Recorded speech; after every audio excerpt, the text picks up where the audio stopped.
वेदनी क्या है? जो आत्मा को सुख दुख देता है और अव्ययवाद सुख बाधा का अभाव रूप गुण का घात करता है, उसे वेदनीय कर्म कहते हैं। इसके दो भेद हैं, अशाता वेदनी और शाता वेदनी।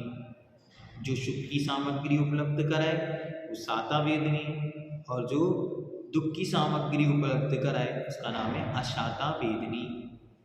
दृष्टांत, जिस प्रकार शहद लपटी तलवार की धार चाटने से सुख दुख दोनों होते हैं, अर्थात शहद मीठा लगने से सुख होता है और तलवार द्वारा जीभ कट जाने से दुख होता है, वैसे ही वेदनी कर्म सुख दुख दोनों देता है। वेदनी कर्म सुख और दुख दोनों को उत्पन्न करता है, सुख रूप और दुख रूप। बंध के कारण अपने व दूसरे के विषय में दुख करना, दुखी होना। इसलिए कहा जैसा जैसा आप सोचेंगे वैसा वैसा आपको प्राप्त होगा। यदि आप दुख, तकलीफ, कष्ट, बाधा, विघ्न, उपद्रव, उपसर्ग, तकलीफ, रोग, पीड़ा, इनके विषय में यदि सोचेंगे तो ऐसे ही 9 कर्म उपस्थित होंगे जिससे आपको इन सब की ही प्राप्ति होगी। और भविष्य के लिए तो अशाता वेदनी बांध ही रहे हैं, तो भविष्य में तो कष्ट होना ही है, अपितु वर्तमान में भी अशाता वेदनी की उदीर्णा के 9 कर्मों की संयोजना हो रही है। इसलिए अपने जीवन में कभी दुख ही नहीं होना, दुख के कारण उपस्थित हो तब संभालने का प्रयास करना। दूसरा कहते हैं अपने व दूसरों के विषय में दुख करना, दूसरा शोक करना। कोई बिछड़ गया, कोई मिला नहीं, कोई प्राप्त नहीं हुआ तो बार बार उसके लिए बहुत शोक करना, दुख मनाना। इसके बाद पश्चाताप करना, रोना, रुदन मचाना, मैंने ऐसा क्यों किया, ऐसा ना करता, ऐसा होता आदि। मारना, रोना, बहुत ध्यान से रोना। बहुत सारी माताओं की आदत होती है छोटी छोटी सी बात पर रोना। जितना आप रोएंगे उतना अशाता वेदनी अर्थात दुख का आश्रव होगा। जितना आश्रव बंद होगा फिर आगे चलकर उतना ही कष्ट दुख भोगना पड़ेगा। आगे पशु वध करना, बलि चढ़ाना आदि कार्यों से अशाता वेदनी का बंध होता है।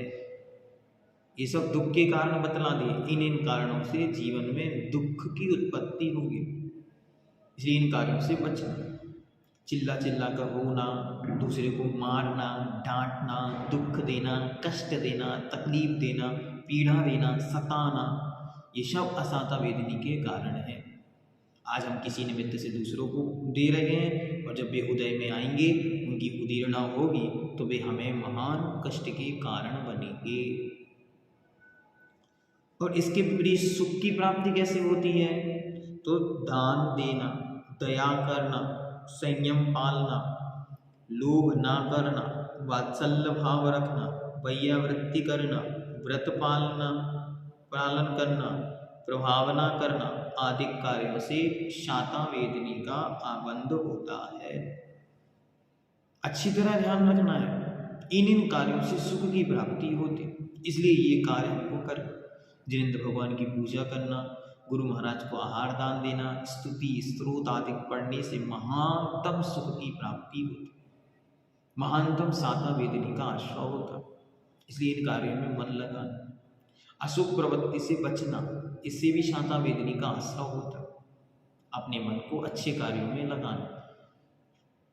मानो सामर्थ्य नहीं है, अच्छे कार्य नहीं कर पा रहे, तो कम से कम जो अच्छा कर रहे हैं उनकी अनुमोदना करना, उनकी प्रशंसा करना, उनको आनंदित हो ऐसे कार्य करना, उनकी सेवा करना, ये से कार्य हमको करने चाहिए।